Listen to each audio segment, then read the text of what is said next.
Hello, I'm Brad Nickerson for Tri-Cities Community TV.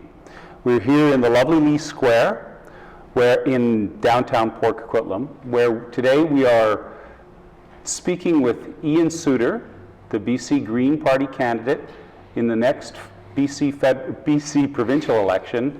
And if I'm not mistaken, Ian, you are going to represent the riding of Coquitlam Burke Mountain. That's correct. So you're a rather young man. Is this your first campaign? 26 years old. I hope it's my first campaign. Well, you could have been one. You could have been one before. But from what I understand, you are quite active.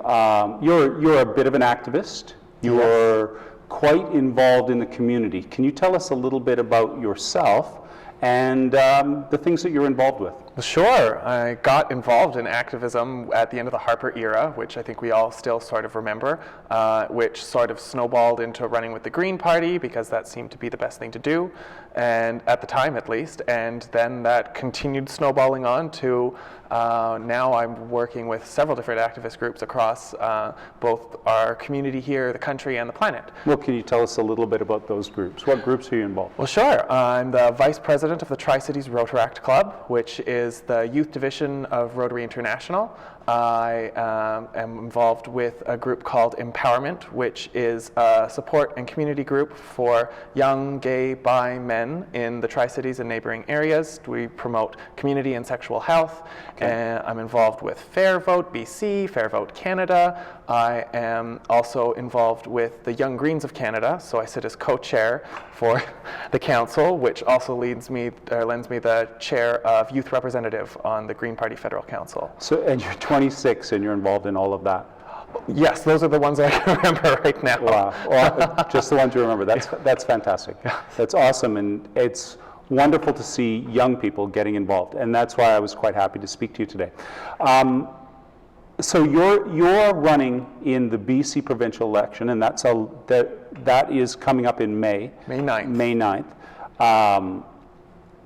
Tell me, you're obviously young. You're going to be attracting a lot of interest with young people, I'm sure. Maybe you can tell us a little bit about what you're trying to do to attract that and to attract young people to voting, because we all know that young people have been absent at the polls. What are you going to do to get those people out? Well, actually, that's my work with the Young Greens of Canada. Our main mandate is simply to engage youth in whatever way that is. So right. Here in the area, I've been involved on campus at SFU to restart the campus club that we had there with the Green Party. I've also been involved at the University of the Fraser Valley doing the same thing there. Mm-hmm. We've rallied almost 100 kids together who are interested in participating in the community, and my hope is that will continue to flow out into our area here. But that's the politically active. Sure. Those are people who are interested in politics. Mm-hmm. There is a huge contingent of people who aren't interested in politics. What are you going to do to get them? What are you going to get them involved? That's incredibly important. When 45%, almost half of British Columbians don't participate in provincial elections, which is I think that's perhaps the most alarming issue that we face as we come up to our election here. Who's we? We, British Columbians. I'm not a youth. Why is that important to me? Because my generation votes. Mm-hmm. My generation is the people who politics works very well for. Mm-hmm. Why should we be involved in that? Why should we care? You older people. Yeah. Oh, my goodness. Well, I think that every person who either has kids or is surrounded in the community by kids should know very well that when you have active, engaged youth is when you're going to have a sustainable both economy and community in the area here. So if the young people aren't involved, they're probably just going to be watching Netflix or playing video games at home, and this is not, I think older people should have an invested interest in this, because when you guys get older, you're going to be sitting in a home, or hopefully not in a home, but in the event that you are sitting in a home, who's going to be taking care of you? Certainly not more old people who voted, right? Getting young people involved, whether that's politically or not, this is the only way that we're really going to have a vibrant and sustainable population, especially with a country as ours, where the population is as small as it is over such a vast territory. Okay, so you're saying it's important for older people to make sure that kids are engaged and part of the process, because they're the ones who are going to be taking care of seniors. They're the people who are going to be putting tax dollars into the care of other people. Hopefully, right? Okay, so what else? Hopefully I represented you well in what you're saying. Well, sure. So what else are the issues? What are the other important issues? You're not just speaking to youth. What other issues are important? Well, I think that's good that you mentioned that it's not just speaking to youth, but it is important to recognize well that all of these political issues or non-political issues are things that are problems or issues for older people are also problems for younger people as well.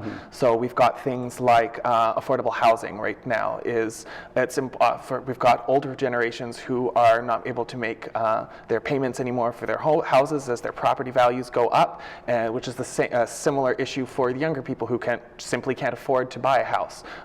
Myself, I'm a renter, and I know that I'm very fortunate to have a place where it is attainable for me to not pay half of my month's wage towards rent, but I know that I'm very fortunate in that situation, and most younger people are being forced further east where they can perhaps manage affordable housing, and this is probably an issue that will be reflected in the older people as well, whether that's, I don't suspect they'll be pushed further out, but they might be pushed further into a more marginalized area where they're not able to make payments, or older people are starting to look, well, I can either pay for my medication, or I can pay my rent, or I can pay for some food, or I can pay for my mortgage. Okay, affordability and housing. So, yeah. All right, so as we go forward, I'm sure that this is a bit of a challenge to you. What are the challenges that you face in terms of a campaign? Oh my gosh, this is, I think, probably similar for most Green people across the province and the country, but we are a smaller party, we are a newer party, we don't have the broad base that has been accumulated over several decades. We don't have hundreds of thousands of dollars coming in from corporate and union organizations, especially now that our leader, Andrew Weaver, has pledged to ban political donations from over $1,000 over $100 from unions and corporations. So we don't have the money, the powerhouses that the BC Liberals or the BC NDP have, and we don't have the membership that the other parties have as well. But we do have the values, which I think is what is going to ultimately bring us more success in the end. People are starting to notice as well, since Andrew banned these corporate donations, our donation amount has gone up well over 200%. So what can people do to help you? Oh my gosh, they can contact me directly, whether that's on my email, iansuter@greenparty.bc.ca. They can check out my Facebook page, they can check out my website, wherever, and contact me directly, because essentially, I've got my core team that's helping me out, but I am, in the end, running the campaign. So whether that's they want to help out financially, we always need more money, whether they want to donate time to the effort as well, knocking on doors or phoning up people, or even just coming to the events. The appearance of one extra person in a crowd when you've got 6 people, 7 people looks enormous compared to 6 people. 15 people looks enormous next to 10 people. You don't have to be active as much as just showing up and being around. And so there is a lot that people can do just getting a hold of you and getting involved. Yes. All right, Ian, I would like to thank you very much for being here today. It's been tremendous. It's been wonderful. I have had the opportunity to watch you grow as an individual and as a political figure in our area, and it's quite gratifying to watch. So thank you for your public service. Thank you very much. Well, thank you for having me. It's an honor to be here. You're welcome. I am Brad Nickerson. We're here at Lee Square for Tri-Cities Community Television. Thank you for watching, and I'll see you next time.